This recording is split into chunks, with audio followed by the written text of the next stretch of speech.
आर्थिक संकट, बढ़ती महंगाई और उनकी नीतियों के प्रति जनता की नाराजगी ने उनकी लोकप्रियता को कमजोर किया। उनकी पार्टी संसद में बहुमत खो चुकी है और विपक्ष उनके खिलाफ मुखर है। इन परिस्थितियों में मार्शल लॉ लागू करने का प्रयास राष्ट्रपति के अधिकार को बनाए रखने की रणनीति के रूप में देखा गया। घटना के तुरंत बाद राजधानी सियोल में बड़े पैमाने पर प्रदर्शन हुए।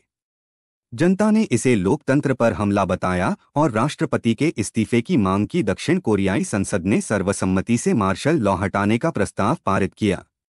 अंतर्राष्ट्रीय स्तर पर अमेरिका, जापान और अन्य देशों ने इस स्थिति पर चिंता जताई और दक्षिण कोरिया से लोकतांत्रिक मूल्यों को बनाए रखने की अपील की। दक्षिण कोरिया एशिया की चौथी सबसे बड़ी अर्थव्यवस्था है और वैश्विक आपूर्ति श्रृंखला में इसकी महत्वपूर्ण भूमिका है। इस राजनीतिक संकट ने आर्थिक अस्थिरता को बढ़ावा दिया, जिसमें स्टॉक मार्केट में गिरावट और दक्षिण कोरियाई मुद्रा वोन की कमजोरी शामिल है। अमेरिका और दक्षिण कोरिया के बीच सुरक्षा सहयोग पर भी असर पड़ा है, क्योंकि यह संकट दोनों देशों के रक्षा संबंधों को प्रभावित कर सकता है। यह घटना दक्षिण कोरिया के लोकतांत्रिक ढांचे और वैश्विक प्रतिष्ठा के लिए एक महत्वपूर्ण मोड़ है। राष्ट्रपति यून सुक्योल की इस कार्रवाई ने न केवल उनकी राजनीतिक स्थिति को कमजोर किया है, बल्कि देश के भीतर और बाहर लोकतंत्र और मानवाधिकारों पर बहस को भी जन्म दिया है।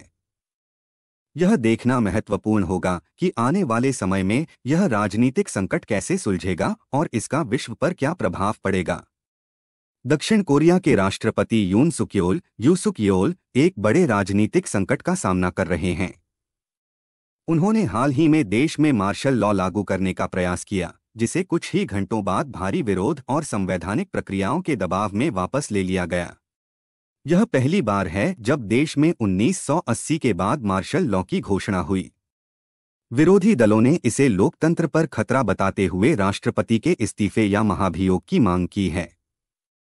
राष्ट्रपति योन ने इस कदम को उत्तर कोरिया से उत्पन्न खतरों का हवाला देते हुए उचित ठहराने की कोशिश की थी, लेकिन संसद ने इसे असंवैधानिक करार देते हुए तुरंत रद्द कर दिया।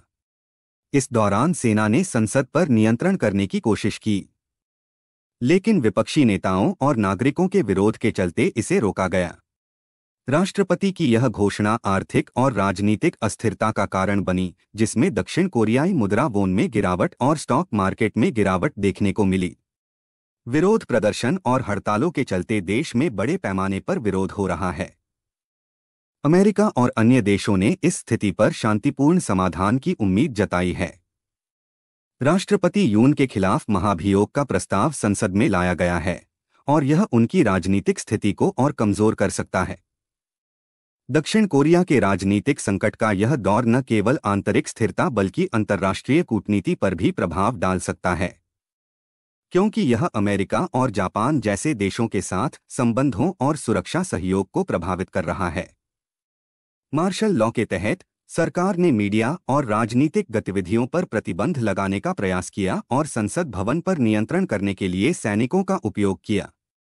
हालांकि भारी विरोध और संवैधानिक प्रक्रियाओं के तहत यह निर्णय कुछ ही घंटों में वापस ले लिया गया। मार्शल लॉ वह स्थिति है जिसमें सेना नागरिक प्रशासन का स्थान ले लेती है। यह आमतौर पर आपातकालीन स्थितियों में लगाया जाता है। हालांकि दक्षिण कोरिया में इसे लागू करने का कोई स्पष्ट कारण नहीं दिया गया। राष्ट्रपति ने उत्तर कोरिया से उत्पन्न खतरों और देश की सुरक्षा का हवाला दिया, लेकिन इसे विपक्ष और जनता ने असंवैधानिक और लोकतंत्र विरोधी बताया। राष्ट्रपति यून सुक्योल का कार्यकाल पहले से ही विवादों से भरा रहा है।